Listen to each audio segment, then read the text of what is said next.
Alright, firstly we need to get some measurements. So from the outside of the bearing to the inside of the hat, or the top of the hat, it's 20 mil, and then working the other way, still using the same datum point, to have clearance for the caliper we need 22 mil. So when you're going to be doing this on the template, you need to add them both together. So it'll be 42 mil to this will be considered 0. Then you come out 20 mil for this one, 42 mil for this one.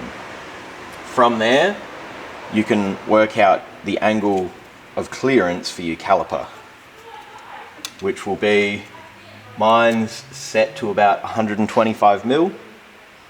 It's all a ballpark, but get it as close as you can.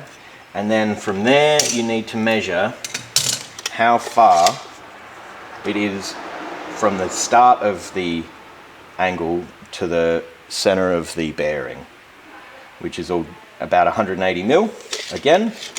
Then from there, take a measurement from center of the bearing to the caliper, to the inside of the caliper, and then center of the bearing to the outside of the caliper.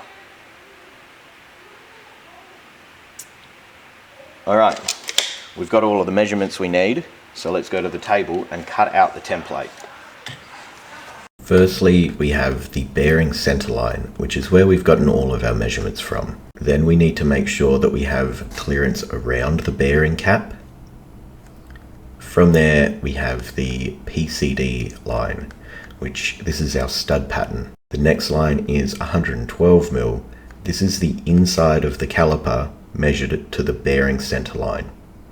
From there, we have the 180 millimeter line, which is where the 125 degree relief angle starts for the caliper.